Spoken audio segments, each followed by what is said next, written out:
Forced to work from home by your employer? Laid off or feeling depressed at home? Do you want to make money working from anywhere? We'll show you how to do it from your couch. It's time for another episode of the Work From Home Show.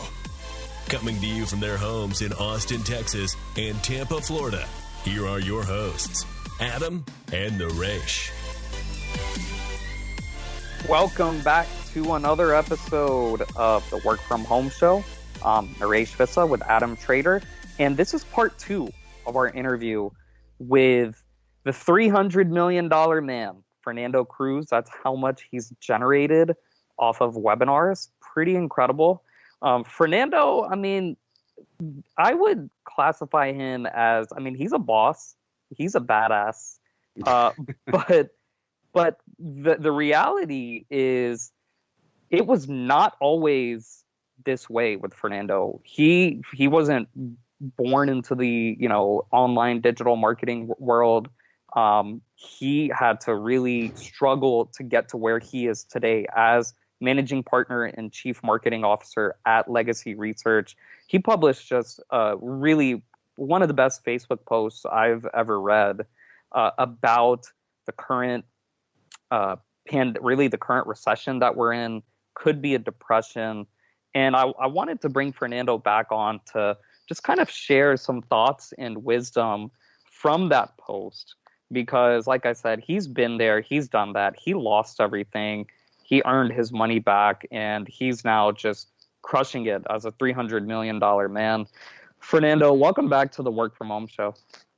Thanks, Naresh. It's really, really great to be back. I'll tell you, I don't do these. I really don't do these interviews. But when you told me the type of audience you have, it's you guys are my people, right? The work from home warriors, the small business, the entrepreneurs, and I love it. And it's just it really is a pleasure and an honor to be here. Yeah, well, let's talk about, you said we're your people, and it's probably because you used to be one of us. Tell us kind of your story going all the way back. I'm not sure. I know you're from New Jersey, or you grew up in New Jersey. I'm not sure if you were born here, but give us a story of just kind of how you came to be, how you became the man that you are today, and also the struggles that you went through business-wise during your teenage years and your 20s. Yeah, so I'm a first generation immigrant. English was not my first language. I worked really, really, really hard to learn the language, because I remember I was in class and I was learning English also, but I couldn't really pronounce the color yellow. And instead I would say jello, like jello pudding, right? And so I've got this very vivid memory of just being laughed at over it. So I worked really hard to just get rid of any and all accent that I had. Now, yes, I am a first generation immigrant, but I was fortunate enough to be raised in the United States. From which country are you from? The Dominican Republic. Okay. I'm from the Dominican Republic, and so we got here. We first moved to New York. We lived in Uptown Manhattan, the Spanish Harlem area. My mom, who basically came from a very very humble town in the Dominican Republic, but still it was a safe place. This place is full of rivers and natural beauty. She gets to Manhattan and she's like mortified. She can't believe it. And so one night there was a murder right outside of our building. Somebody was stabbed to death. And my mom said, "Nope, I'm leaving." My mom to my father said, "I'm leaving. Fernando and I are going to go back to Dominican Republic until you move us out of this place." And so How old were you at that time? I don't remember. It had to be. It was before school age because I hadn't even started school yet. Yeah. And did you have any brothers or sisters? Not at the time. Not yet. Okay. No. Okay. And so we moved back, and sometime later, probably a year or so, my dad finds a place in New Jersey, Hoboken, New Jersey. Now, for those of you not familiar with the area, Hoboken is literally right across the Hudson River from Manhattan. So yep. it's not like he took us that far away from Manhattan and Spanish Harlem, but it was far enough to where it just felt safer. My mom just felt better there in Hoboken, and yeah, I grew up. It was a very I don't know, maybe by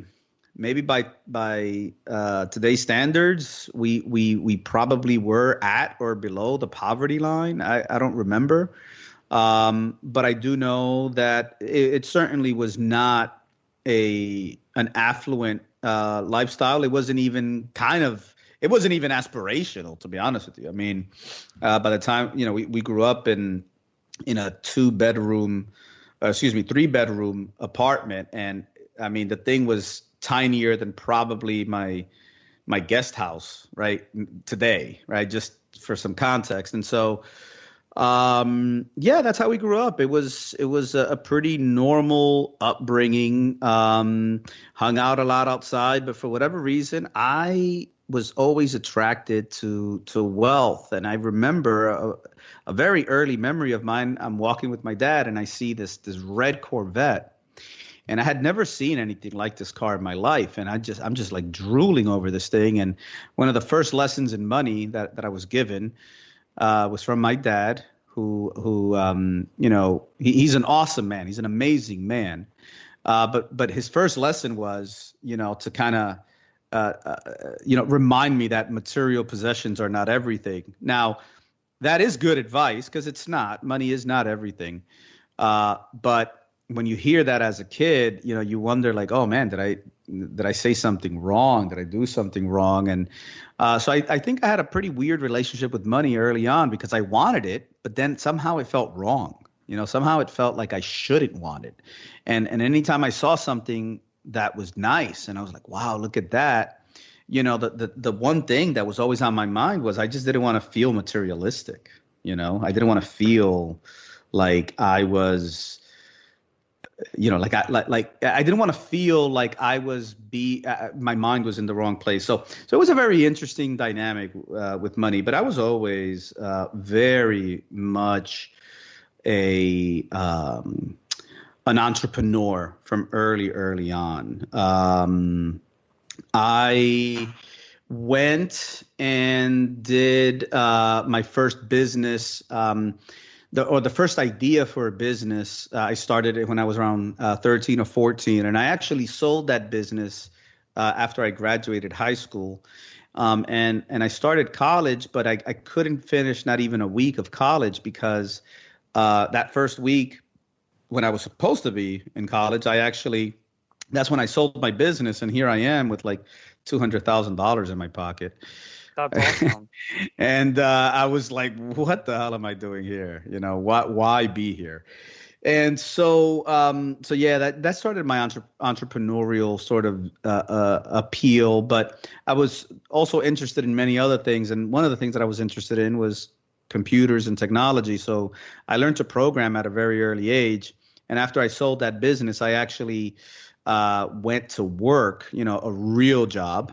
And I was working in the tech industry for quite some time, which took me eventually to Silicon Valley. And once I got there, it was right at the beginning of the frenzy of the .com era, which I don't know if a lot of your listeners lived through that era or were old enough to remember how crazy everything was. So this was like the mid 90s, late 90s. It was like late 90s, yeah, like 98 around there, 97. Okay, and you were probably late teens when you sold that first business? Yes, I was 18, I want to say. Okay, so you sold the business at 18. We're in the mid 90s. Continue. Yeah, so at one point I remember sitting there, and I was a millionaire. I was a millionaire, and I wasn't even 21 at the time. I was a millionaire, and everybody around me were millionaires as well. And of course, I'm thinking like, man, this is the greatest thing ever. Well, of course, I was a millionaire, but I was a millionaire on paper. Now, what's interesting about being a millionaire on paper is that even though you're not technically a millionaire, people still treat you like a millionaire. I'm serious. I went out and I just started buying stuff. I bought a couple cars. I bought a Mercedes. I bought a BMW. Literally, both cars. Like, in what world does that even make any sense, right? To have You're both. like these 19-year-old athletes getting drafted into the NFL or the NBA. Like the next day after they get drafted, go to the car dealership, start That's buying. what it felt like. Yeah, that's what it felt like. So to me, I went in and so I bought the Mercedes first. Then I bought a BMW. I bought a Land Cruiser. I'm living in California. I'm walking around with thousands of dollars in my pocket all the time. Were you a single guy at this time? I was single. You got 3 or 4 cars. So complete knucklehead, right? And so like what you need. Right, exactly. And all of a sudden, the bubble burst, and I'm like, holy crap, this is going to get bad. But I wasn't concerned about it because I figured, it doesn't matter. At the time I was a very highly sought after person. I mean, I was getting calls from anyone and everyone. And the reason was I worked on a very high level project in New York, which is what led me to California. And that project in New York was the merger between Citicorp and Travelers Group, which today, of course, you know it as Citigroup. But back then, these were two separate companies. And I mean, there was at least 2 articles where I'm quoted in the Wall Street Journal about the project. And so headhunters, forget it. I mean, I was in everyone's Rolodex. And so what happened next was I'm thinking, well, yeah, this will affect some people, but it's not going to affect me. And even if it does, then at the very least, I still have this fancy Rolodex. And sure enough, not only was I no longer a millionaire on paper, but the even if you could call, I mean, it's just terrible luck. But the options that I had, they didn't vest. When they finally vested, it was probably 6 months into the bubble bursting in full swing. So like literally I went from owning millions of dollars worth of stock to where my options were now worthless because they were worth less than what I had been granted them, So at one point, I think if I recall, my options were like, I don't know, something like $10. The stock went all the way up to 80. So of course that's a massive gain for me. But then by the time they were vested for me to sell, they were like $3, right? So I couldn't even, I had nothing. And stop right there really quickly. 2 things. I'm assuming, so buying all these houses and cars and all that, I'm assuming you paid the cash that you had on hand because you didn't liquidate those options. You probably didn't have the option to liquidate. So whatever cash you had on hand, you spent on these things with the assumption that, I'm going to cash out next year at, the $1.8 million or however much it is. I'm assuming that's what you did. That's absolutely right. Although in some cases, believe it or not, this is how crazy it was back then. I think it was the BMW.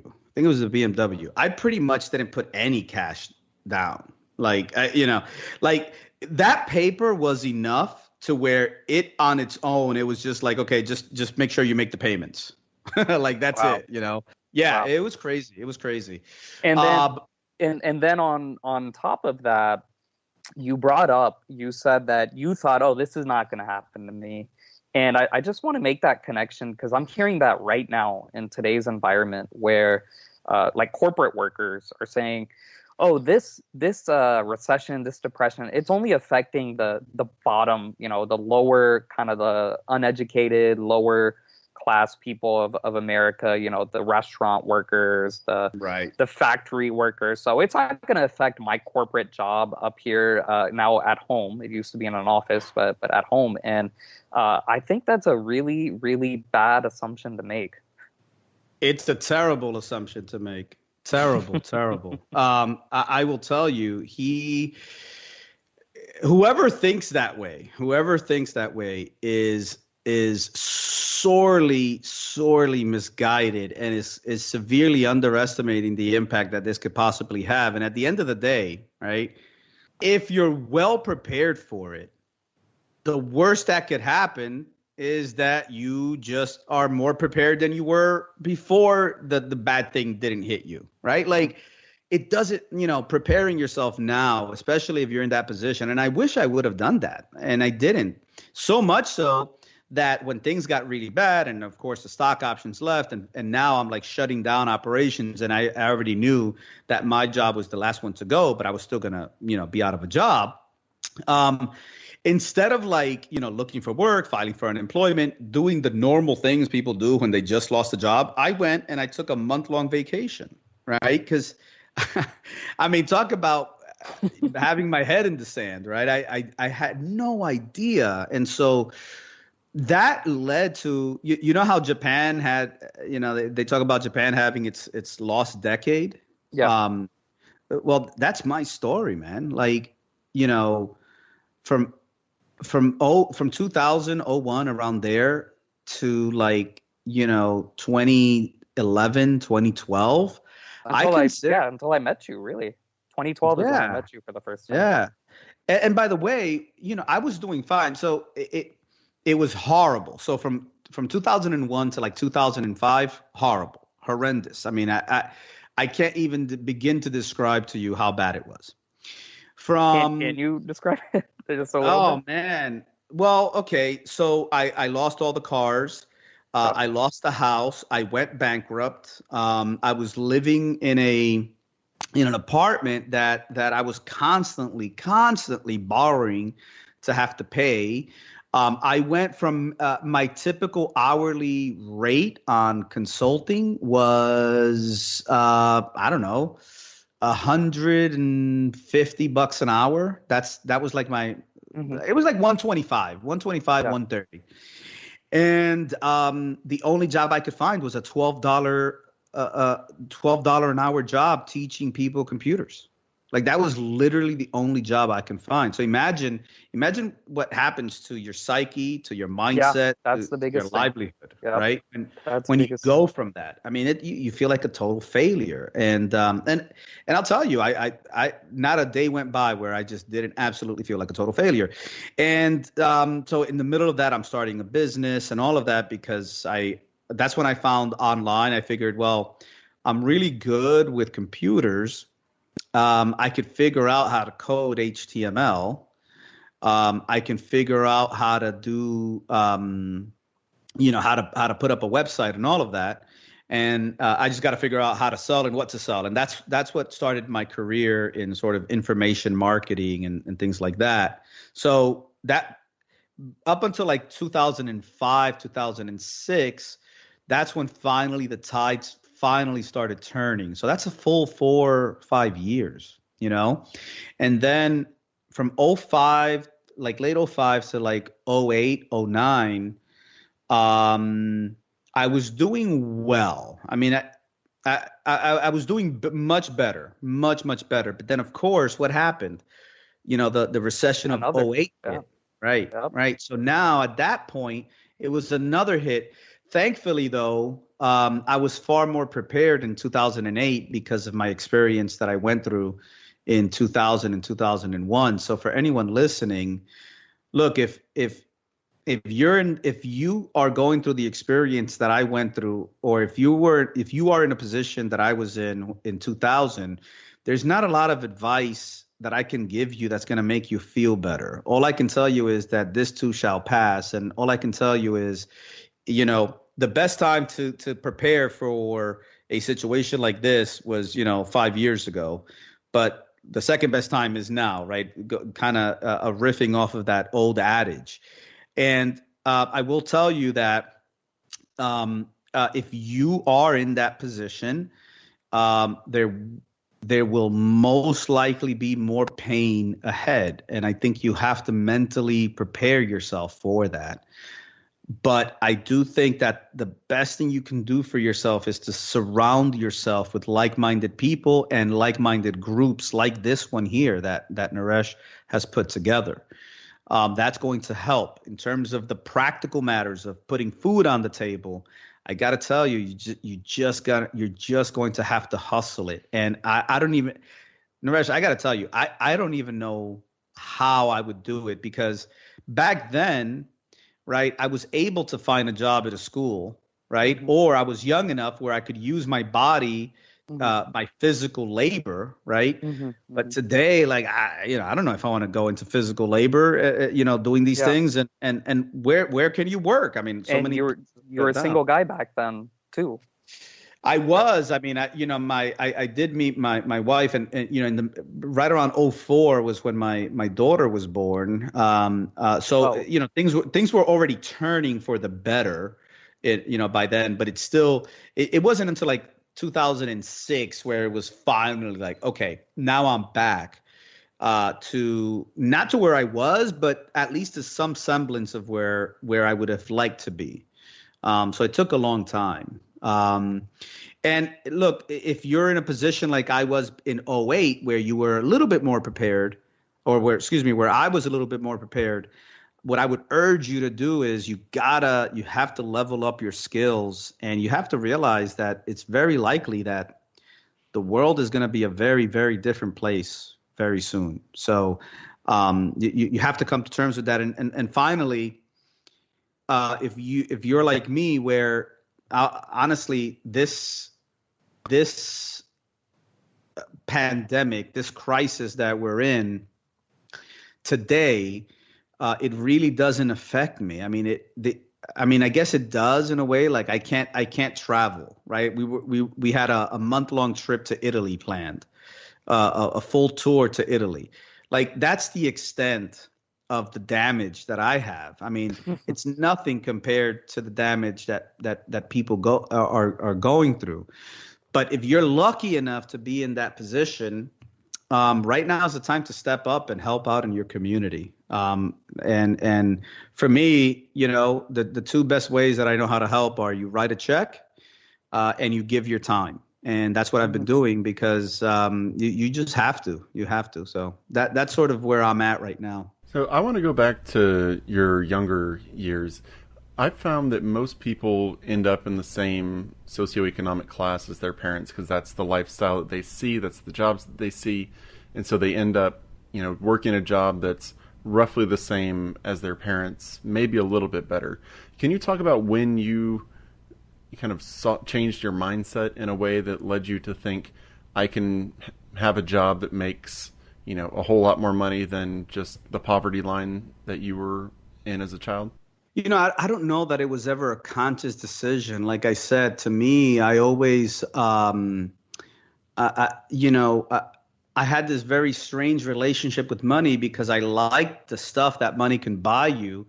But then I came from a more conservative, more religious upbringing that taught you not to be materialistic. So it was always a struggle. And believe it or not, I am firmly of the belief that that's why I was so irresponsible with my money, right? Because I think that once I got it, the psychology behind it was to just blow it, and that's exactly what I did. And so I don't know that it was conscious. I just think that it was just something that was always in me to do better. And it's interesting, because I never really thought about it in terms of, well, my dad did this, or, the people around me did this, so I gotta, I gotta do better. It was more like, you know how some people look at the rich and are full of envy?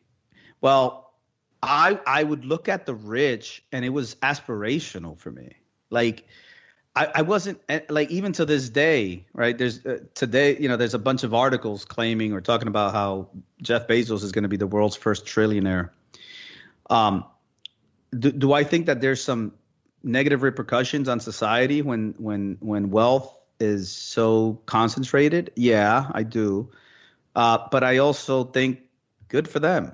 Like, I'm just not, I've just never been envious. I've never begrudged it. And quite the opposite. I would always hang around people that made me feel like, holy cow, there's another level here. Let me do better. And that's sort of how I lived my life. And I don't know that was on purpose. I just think that that's how I was wired. But I will say that I fed that later on in life after like the massive, failure of the bubble bursting in tech. I fed it. I can't tell you how many times I read Think and Grow Rich. I can't tell you how many times I read Rich Dad, Poor Dad. I can't tell you how many times I read Psycho Cybernetics. I mean, I was reading anything and everything that had to do with mindset and not so much positive thinking and visualization, although I've tried all of that stuff, but it was just more like I realized, like, look, this is in my nature. Let me keep feeding it. And my one advice to people who, I mean, look, I think if you're listening to this podcast, it's already in your nature. So it's already there. Yep. But you just have to feed it. You have to feed it. And if it's not in your nature for whatever reason, if you still have some sort of qualms about wealth, if you still have some sort of apprehension towards the rich, I think you got to feed it and understand that money is nothing more than a magnifier, and it just so happens that some really shitty people become very, very wealthy and they'll do really, really shitty things. But at the same time, there's going to be some really great people who will happen to become rich and who will go on to do really great things. And so you have to sort of make that choice. Yeah, Fernando, I want to talk a little bit about the assumptions that you laid out. So you called them your 4 assumptions. I actually think there are 5 because one of them can be split up into 2. And these are some great pieces of advice and wisdom that you learned looking back on your experience. You shared some of these on the episode, but some of them you have not. So for those listening who may have gotten furloughed or laid off, or maybe their business shut down, or they decided to shut their business down, assumption number 1 is assume the company you worked for, or maybe the company that you owned, will not hire you back. That's the first assumption. And I think a lot of people right now, they think if they've been furloughed, the economy is opening back up, so in August I'll get my job back and life will be all good again. Why is that incorrect? Oh man, it's really bad. Like, I think right now in this environment, you must assume that either A, that company's not coming back, or B, that industry isn't coming back. So even if you could jump ship to another business in the industry, you may be out of luck. It's exactly what happened to me, by the way. The business was gone. By the way, they were one of the biggest competitors to Cisco. That's how, I mean, this is a big company, a huge company. I never in a million years would have thought that company would no longer exist. Well, guess what? It no longer exists. And you want to hear what's even crazier? The company I worked for eventually was bought by Marconi Communications. Marconi was the guy, he invented radio, right? Okay. So if the namesake of the guy who invented one of the most important technologies of our lifetimes, right? If that couldn't survive the .com burst, right? Who else could, right? Like it was very few companies that survived. So it wasn't just my company, it was my entire industry that was decimated. So you have to assume that. I have to tell you, if you're laid off or furloughed, You must assume that. You cannot just sit on your laurels right now pretending like it's not happening.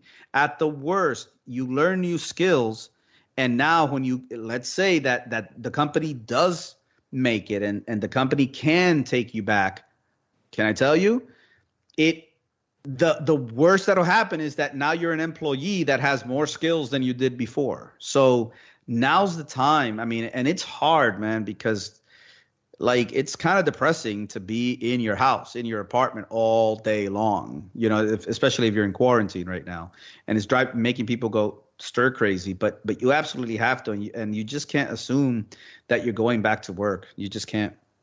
Yeah, and I think it's, man, I even hear small business owners who basically their client contracts have been put on hold because they were dependent on things being open, restaurants being open, conferences happening. And I hear them say, oh, yeah, I'll be fine later this year and it's going to bounce back and this and that. And I just think that's a huge mistake that people make. I think if you've been furloughed during this process, if you've had a cut in pay during this process, those companies, even if the company is around, they've probably figured out ways. They've probably figured out ways to be more efficient, to cut costs, to utilize technology to replace humans. That's what happened post.com. You saw it firsthand. They told you that they would hire you back, and you never got that call back. That's why you didn't file for unemployment, because you were assuming for months. That's right. I've always got that job. And I don't think our listeners should just assume that even if they do have a job right now, that it's safe.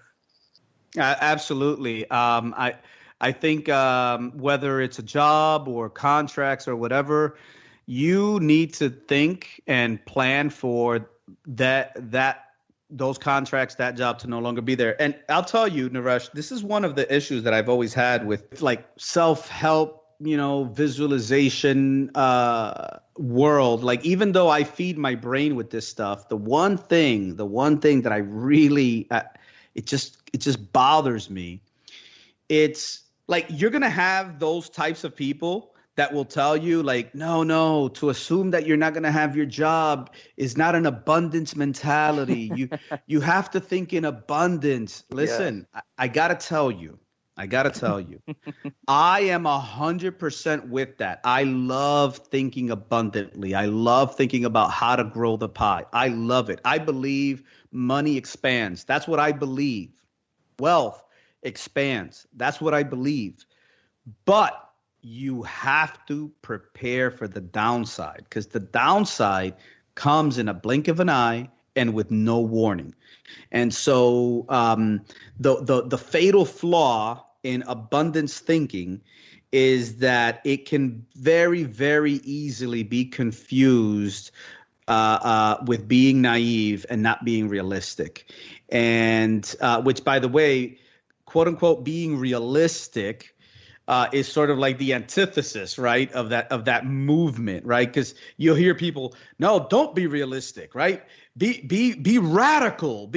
And again, I think that works for some kind of motivational aspects. I think it's fine. But man, you are fooling yourself if you think that things cannot go real bad real quick. Yeah, and we've seen, especially, remember, even if people kept their jobs, like Naresh was saying, we've seen that as soon as something hits, companies can just turn around and do that, can just cut your hours, cut your pay, pretty much do anything they want to you in this kind of environment. I mean, you are completely at their mercy. They can even say, you're still working full time, but we can only pay you half. And, if you're a W-2 employee, you just kind of have to take it. Right. Yeah, and you do, especially for a time. I mean, look, that's what happened with me. I went, like I said, from $125, $130 an hour. I don't know what that translates to yearly, but it's a good sum.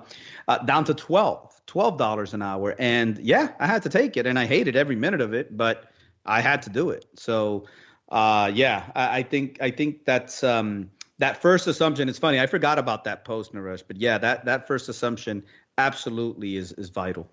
Yeah, so that's one that I split into two assumptions. So assumption one is assume the company you worked for will not hire you back.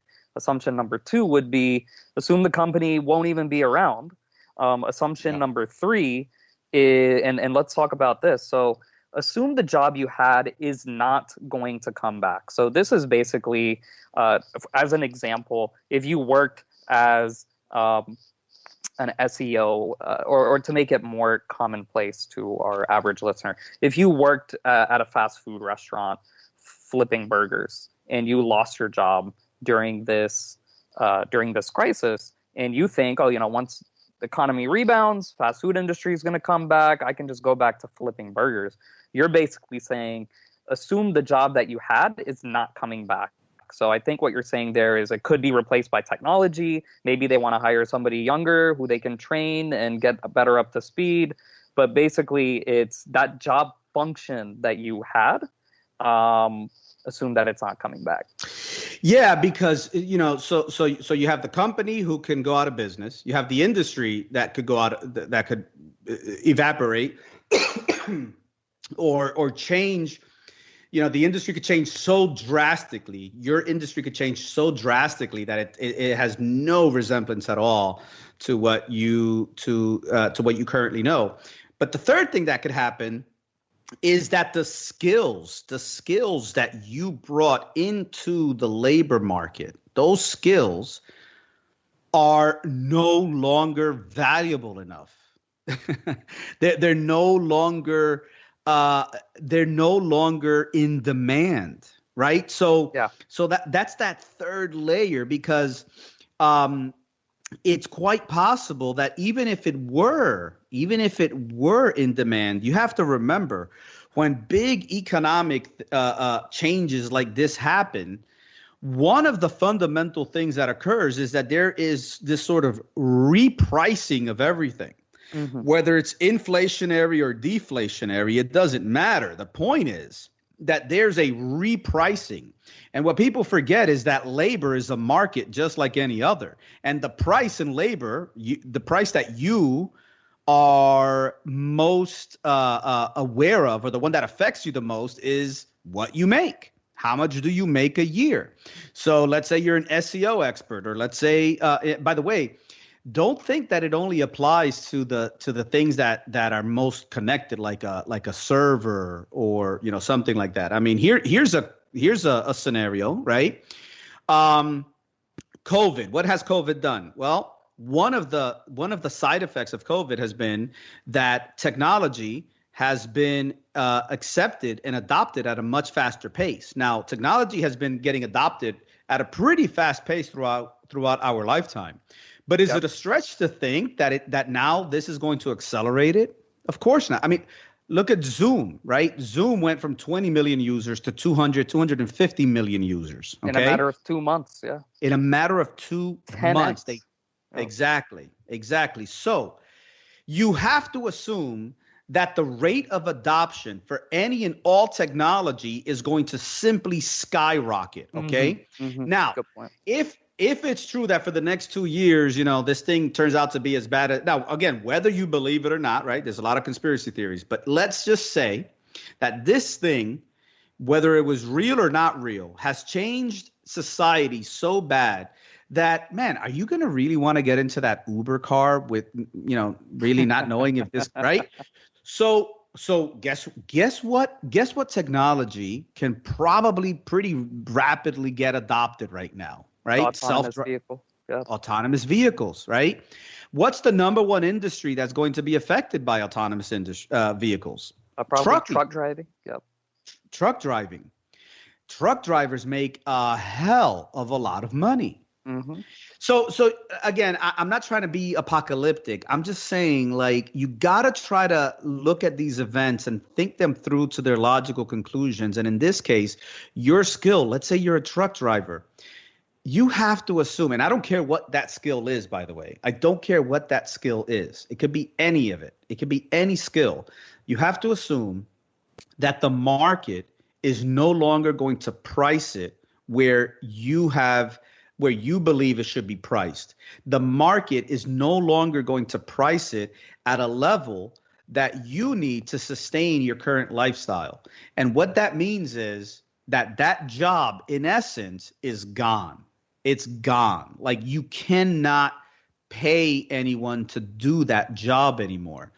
And so you have to assume that, because these types of changes is what happens when we're confronted with such systemic shocks like what we're going through right now.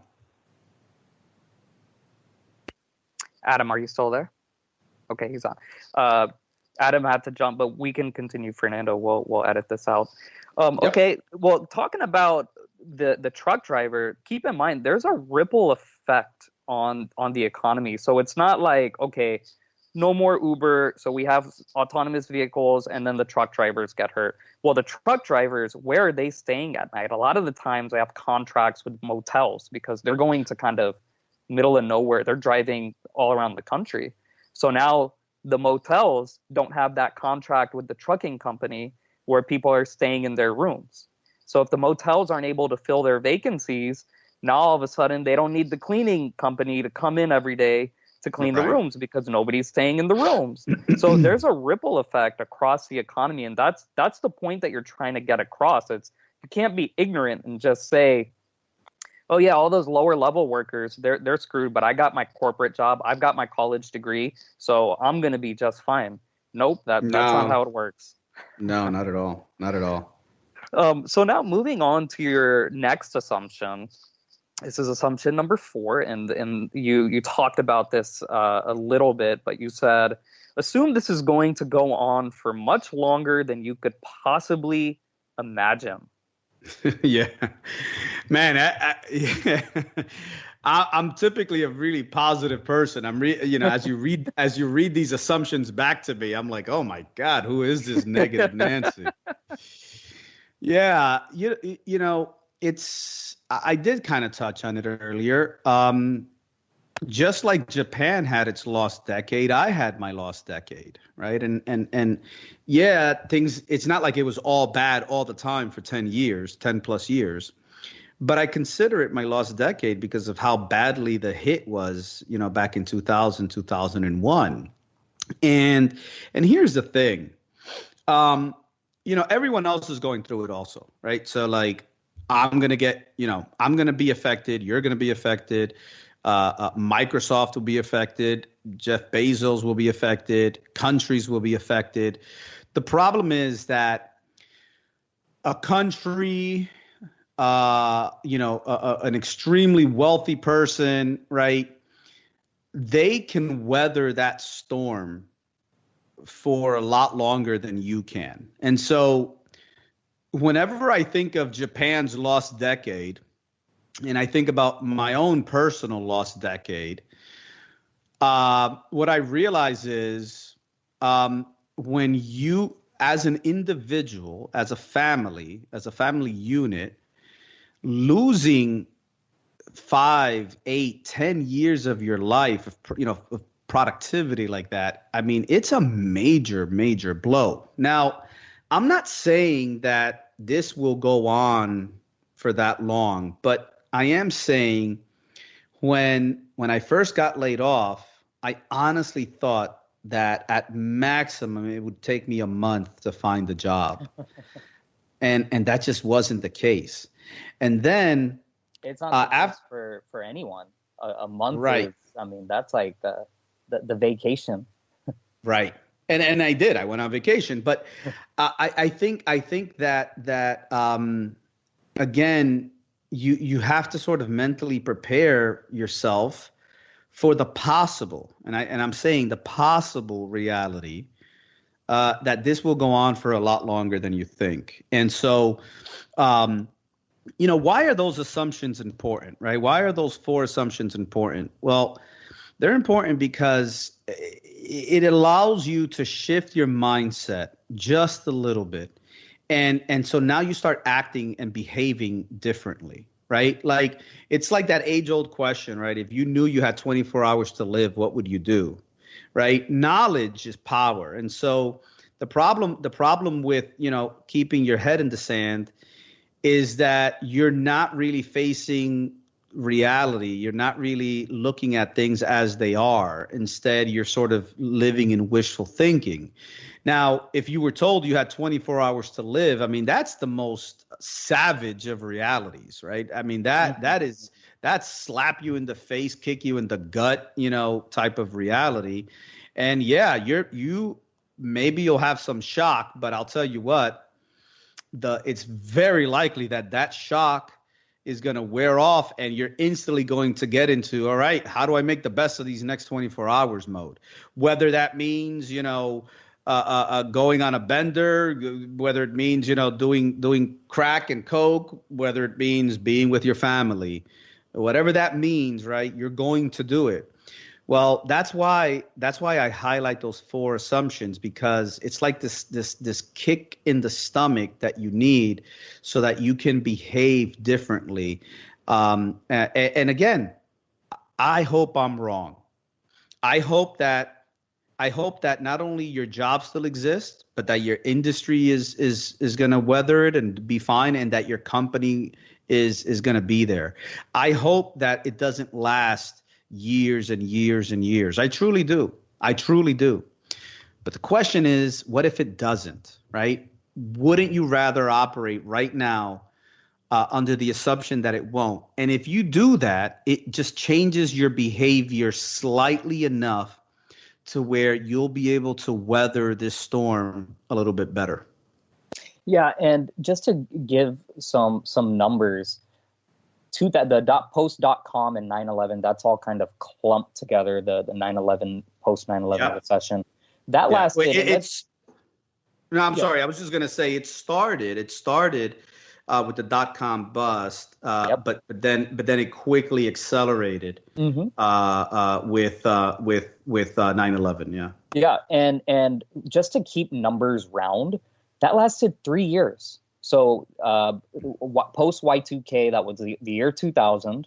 9/11 was in 2001, and 2002 was still a recessionary year. So it was more like 2.5 years. But like I said, let's keep numbers round. That was 3 years. If we go back to the financial crisis, that was 2007, 2008, 2009. 3 years. For those who think that this situation with the pandemic is just shut down the economy for 3 months and then we'll be back in action. Well, history has shown us that this is not a quick 3-month, 4-month thing. It's going to last at least 2 years. In the case of this millennium, it's going to last 2020, 2021, and 2022. That's just what history has shown us. And the number of jobs lost, this is way worse than the 9/11, the post.com, and also the Great Recession, because the number of jobs lost, it was about during the 9/11 time, 2000, 2001, 2002, that was about 3 million jobs that were lost. The Great Recession, multiples over that.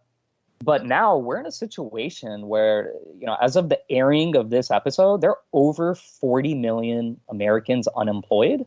And this is not just a U.S. recession. This is a global recession. Every country has shut down. Every country has been impacted like this.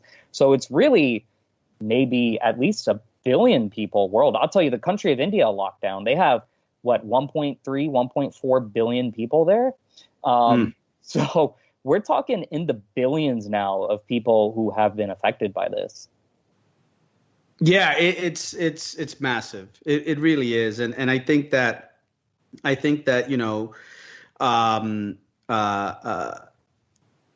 following those 4 assumptions, it just won't hurt you. If anything, you're just better prepared. And I do agree that the numbers today, they dwarf anything and everything we've ever known, right? Which, by the way, ironically, that could be reason to believe that it's going to be different this time, right? Because and a lot of people talk about a V-shaped recovery. I think we could all agree it's not going to be a V-shape, but maybe it's a U. Maybe the U part, the bottom part is not as bad, and it accelerates a lot faster. So there is an argument that says the numbers are far greater, but it'll burn out faster than prior recessions. And look, for people who say that, I say from your lips to God's ears, I hope so. I hope that's true. But the likelihood that this is going to be longer and more painful is I would put my money. In fact, I have put my money on that. I've been buying gold and cryptocurrencies and bullets. So yeah, well, there is actually one more assumption. So I said I kind of broke it up into 5, and the last assumption is assume this will happen again. And so what does this mean? Yeah. It means become a massive saver if you're not already. Yeah. I mean, 2000, I could not have prepared for it. I wasn't prepared for it. It was horrible. It was horrendous. That was the start of my lost, quote unquote, decade, as I put it. 2008, when I went through it, because I was already far more prepared, I was able to weather it in a much better way. And then this current one, I mean, honestly, aside from the typical worry that everyone else has, which is, man, if this thing is as bad as they say it is, I don't want to get sick. I want my family to be safe. Oh, boo-hoo, I can't travel, which kind of sucks because we like to travel. All of those things. Yeah, I'm being affected by that. But honestly, that's it. Like, that's where like my lifestyle and the typical average American's lifestyle ends. And I don't care if you're black, white, Hispanic, Indian, it doesn't matter. Our socioeconomic, well, I shouldn't say social, but certainly our economic reality is just vastly, vastly different. And so it only happened because I became a voracious saver. I mean, I can't tell you. I don't have the numbers. I don't have the exact numbers for you. I like that term, voracious saver. Yeah. You have to. You have to be a voracious saver. But I will say that the way I did it, and maybe this, I don't know if this will help anybody, but it helped me. I like to gamify things. And so the first thing I started doing was I stopped looking at my income in gross terms, right? And even though as a business owner, you kind of instinctually understand, right? You can't count your gross revenue. It's even worse for an employee. You ask an employee, how much do you make a year? They'll tell you, 70,000, 50,000, whatever the number is. Let's say it's 100,000 just to keep it easy. Yeah, round up. Actually, let's go with 50 because I think that's the median income is somewhere around 50,000, I believe. It's like 46. Yeah, the median household income now is around like 58, but let's just go with 50 for this example. Let's go with 50,000. You ask somebody, how much do how much do you make a year? Oh, $50,000 a year. That's not true. That's your gross pay. That's not what you make. That's not what you make, right? You gotta. Well, I guess technically you do make it. You have to focus on what you keep. It's not what you make, it's what you keep. So that's the first step. Yes. Because the first step in acknowledging what you actually keep, the reason why there's power in that is that now all of a sudden you don't start living so beyond your means. Because somebody who feels like they're now making, for whatever reason, $52,000 a year was a psychological number for me. I don't know if it was the same for you, but I remember, when I was much, much younger, I thought, man, if I could just make $52,000 a year, that's $1,000 a week. Holy smokes. Like in my case, it was, so the term 6 figures, 100,000, that was like the benchmark, right? So right out of school, I was like, I want to make I want my job. And even the first job I negotiated, that's what it was. It was 100,000 because that's just what I had in my mind. But at the same time, the general consensus, like amongst like college counselors, parents, friends, it was, if you were making anywhere between 40 to 65,000, then that was like, oh, that's a good salary. 40 that's a good starting salary. Yeah, and by the way, it is. But the key word here is starting. Yeah, right? yeah. It's a starting salary. But anyway, whether there's psychological power with the number 52, because there was for me, and you're right. There was also that next level was 6 figures, right? 6 figures, which by the way, there's such a 6 figures. It could be anywhere from 100,000 to 999,999. But believe me, the guy at 999,000 is living far, far better than you are at 100. But anyway, so they hear 6 figures. And so the problem is that it gives you your mindset now starts to shift, and you start thinking a little bit differently. You start thinking like you're a 6-figure earner, when in fact you are still a 5-figure earner, even at 6 figures, because you don't keep all 6 figures. You just don't. So that's the first thing, right? I stopped thinking about my gross pay, and it was easier for me because I was a business owner. By the time I left that job and I started focusing on my business, of course, I was thinking more about in business terms. So that's easier for me. But as an employee, is not as intuitive. But you have to think like that. And then the next thing is, I started playing around with, okay, how much of my take-home pay can I keep? Right. So in the business world, right, they have a term for that. It's called retained earnings. Yep. Right. Now, as a person, you don't think about retained earnings, but as a business, you do. And I remember one day asking my accountant exactly what retained earnings were. I remember seeing that in on my balance sheet from QuickBooks. And I said, well, what the hell is this? What's retained earnings? And so, of course, he explained, it's the money you keep, And so I was like, oh, this is interesting. So I started applying that to my personal life. Yes. So every year I started thinking, how do I retain more of what I bring home? And so then that number, it just kept growing every year. I kept setting goals for that.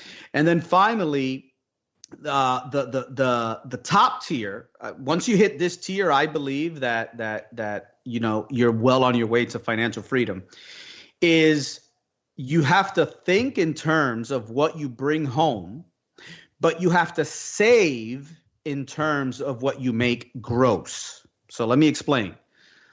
You want to live your lifestyle with the number that you want to give yourself as far as living your lifestyle is how much you actually bring to the table. So in your case, let's say it's 6 figures. Okay. Out of that 6 figures, I'm going to pay $30,000 in taxes, and I'm going to keep 70, let's say. So you live your life like a $70,000 a year person. But you save a percentage that's a percentage off of your gross. So now as a saver, you're saying, well, listen, I bring in a total of 100,000 gross. How could what's the highest percentage of the gross that I could save? So let's say you start off with $10,000, or 10%. 10% of 100,000 is $10,000. Now, you only get to keep 70,000, right? Because you have to pay taxes and all of that. Well, now it's even worse, because now you only actually get to keep 60,000, because that 10,000, well, guess what? You just committed that to retaining it. So that's how I kind of did it. And it was my system that I just kind of used to play, mind games on myself. Maybe it works for you, maybe it doesn't. But I'll tell you, you can never go wrong if you're conservative on the gross, and if you're liberal on the gross and conservative on the net. In other words, you're very liberal in how much you save off the top, and then you're very conservative in how much you spend on what you get to take home. Yeah, and I'll just say, me personally, I don't have any formulas. I don't use any spreadsheets. I don't do that. Instead, I just try to live my life. I don't deprive myself of anything, but at the same time, I try to save. I try to use coupons when I can, take advantage of deals when I can. Today, for example, Qatar Airways said that all healthcare workers, not all, they're giving away 100,000 free round trip tickets to healthcare workers. So my wife is a healthcare worker, as our listeners know. She's a physician. So I sent her the link and I said, hey, you got to fill out your information. Let's get our round trip tickets on Qatar Airways. And that's how, I mean, every month even before we got married, when we were engaged, every month we took a vacation. And, you know, we're staying at nice hotels, but we weren't staying at like Four Seasons, 5-star hotels. We were staying at like 4-star hotels. And I got great deals on them, amazing deals on them. So I've always kind of lived my life, even when I was a student not making much, even when I lost my job or lost clients, I never changed my lifestyle or my habits. And so even when things were great and I saw the money flowing in, I still kept that same mindset. I never changed my mindset. And so, yeah, some years more than other years, I saved a lot more. And also running my own I have 2 different businesses.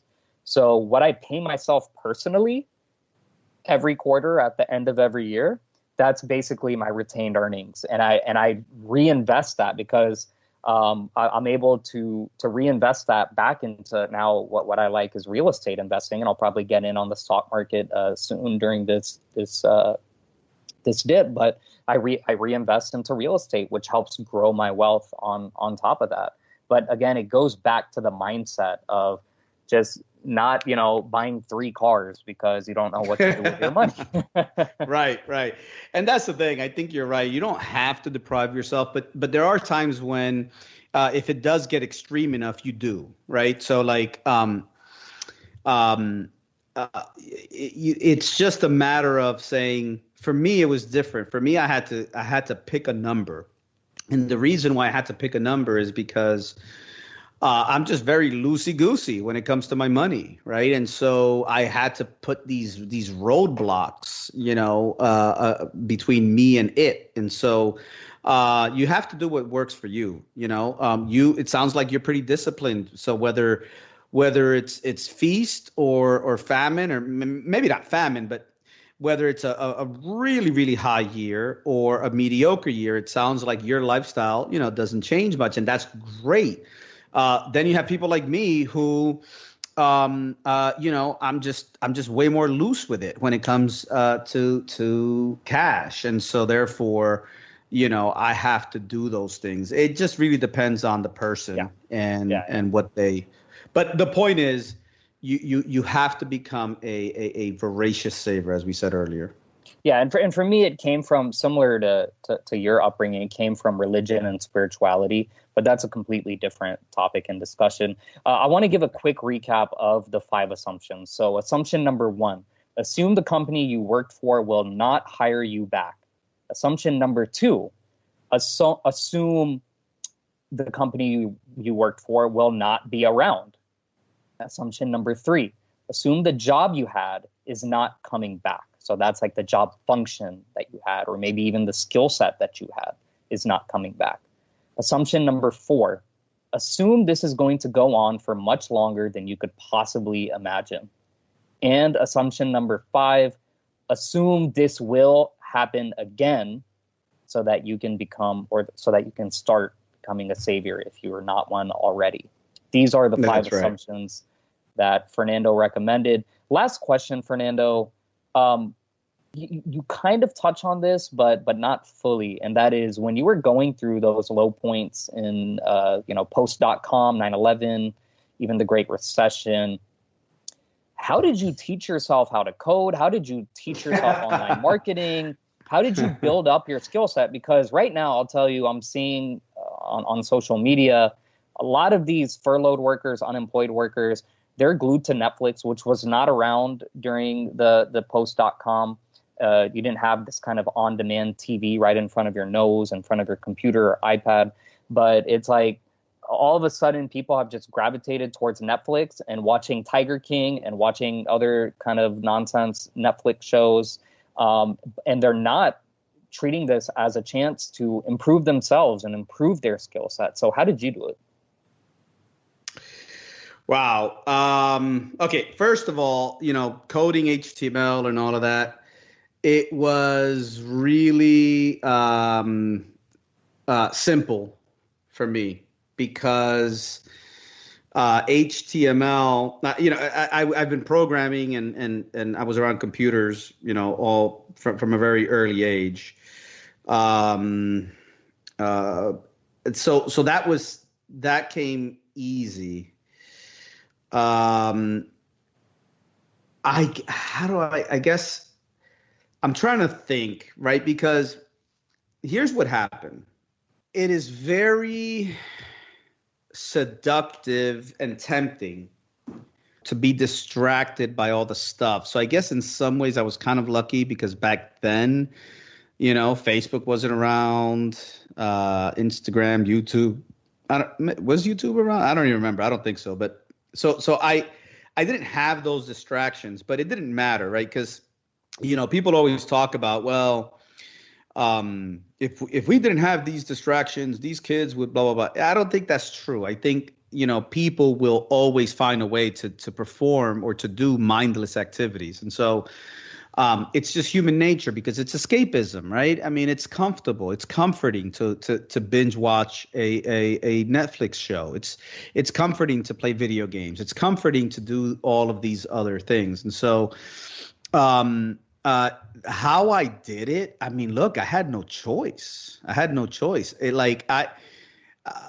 one point, I was working at the school during the day, taking some coding classes because even though I can code or I could learn to code pretty easily HTML, to get my skills to the next level, I needed to take some classes, and I found a local school that allowed me to go there for free because I worked at a school. So it was like I used that perk, which is really, really great. But today you don't need that. I mean, today you can, pick up classes, for almost free, And so I'd work all day, take courses in the evening, and then at night I would be working on my business. And so the question is, well, when did you sleep? And the truth is, I really didn't get to sleep much, and so I sort of had to. And look, I got to tell you, I know that there's a lot of tips and tricks and strategies like to motivate yourself, and people come up with all these sorts of ways of, how do I motivate someone? Or you have guys like Tony Robbins, right? They make a living out of motivating people. I'm not anywhere near as smart as those people, and I'm not anywhere near as inspirational as any of those people, because all I really have to say is, look, you're a grown man, you're a grown woman, right? You have to just take it on the chin and be disciplined, or don't and suffer the consequences, right? One saying that I always thought about was, I think it was Jim Rohn. He said, discipline weighs ounces, regret weighs tons. And I guess one piece of motivation was I had that quote taped to my monitor. And it was always there, discipline weighs ounces, regret weighs tons. And so that's how I did it. I basically realized, like, in order to get out of this hole that I'm in, I'm going to have to put the work in.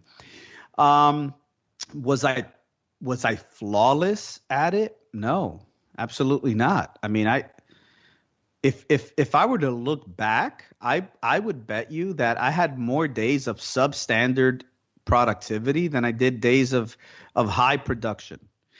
Because my goodness, I'm out of a job. I barely have food. I'm going to get, evicted. Of course, I have other things in my mind. There's no way I'm going to be 100% productive in that kind of environment. Right. So I guess now that I'm sort of talking it out, the first skill you need to learn is you need to forgive yourself. You need to remember you're only human. You're just a person. And so it's okay if you're not at 100% productivity during this time. It's okay if you're not, exactly doing or precisely doing everything you've been setting out to do. That's okay. That's okay. Now, you have to get better at making the high productivity days more often than your low productivity days, because both are habits. And so I used to say to myself, or I used to think of myself as not a morning person. Well, guess what? I quickly became a morning person because I had to. And so once I got into that habit, then it was easier to wake up early. So the reason I say, sure, give yourself a pity party. Sure, binge watch the Netflix show. It's human. It's okay. But every week, try to string along more days where you're super productive than not. And eventually what you'll find is that you've grown a habit out of being super productive. And it's a muscle that you're going to have to work.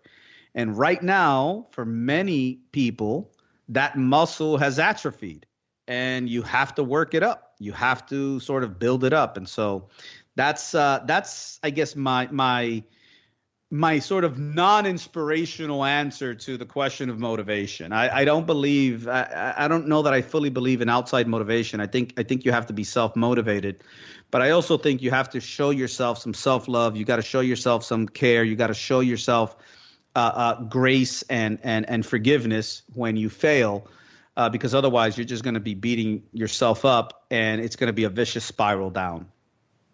Yeah, and I should clarify that. Look, I love nonsensical shows on Netflix. I've probably watched all of them during this period, but that's after I've, put in the work during this pandemic to work on my businesses, work on myself, my family. Physically, I feel as physically fit as I felt since probably my teenage years. I get my cardio in. And then on top of that, I started this podcast. But after I'm done with everything, yeah, I still have time to wind down. And yeah, I'll watch Tiger King and Too Hot to Handle and a bunch of other shows on Netflix. Nothing wrong with that. But I think the people who are taking time to use their time at home as a chance to learn more about themselves and to improve themselves, those are the ones who are essentially taking your 5 assumptions and putting it to play so they'll be better prepared for the future. Yeah, you're way more disciplined than I am. I've definitely gained weight, and yeah, so I gotta get my act together for sure. Awesome. Well, Fernando Cruz, the $300 million man. Yeah, he just shared his kind of life story. Awesome words of wisdom. Just a really, really solid episode with nuggets that people can take home, especially with your assumptions. Thanks for joining us on the Work From Home show again. LegacyResearch.com is where people can check out the company. You're the chief marketing officer and the managing partner at Legacy Research, LegacyResearch.com. Fernando, any final words or thoughts? No, that's it. I mean, look, it's crazy times, and if I hear another company say the phrase "during these uncertain times" one more time, I'm gonna punch myself in the face. But it really is. It's crazy right now. But I think take those 5 assumptions, prepare. Become a voracious saver, and of course, forgive yourself for when you stumble. And one last thing, you can follow me at Cruz Can't Lose, and I did promise to explain why that name, and the reason why I chose that name was because, of course, I'm going to lose, right? Of course, I'm going to get knocked down. Of course, I'm going to have setbacks. But very early on, I told myself that no matter what happened, it would not be permanent. And the only way I was going to lose permanently was the day I died. And so that's why that sort of motto, Cruz Can't Lose, has always stayed in my mind. And that's why that's also my Instagram name. So go find me on Instagram. Now, just be warned, I have a big Hispanic community that follows me. So a lot of my stuff, I say it in Spanish, but I do have English stuff. It's mostly English, but even if I put up a post that's in Spanish, you could just hit the little translate button and you'll see the English version. Okay, and that's Cruz, Cruz. That's correct. Yep. Yep. CRUZCANTLOSE. Cruz can't lose. Awesome. Fernando Cruz, thanks again for coming on the Work From Home show. To all our listeners, if you have any questions for Fernando, reach out to us. hello@workfromhomeshow.com. That's hello@workfromhomeshow.com. Check out our website, workfromhomeshow.com. And until next time, keep on working from home.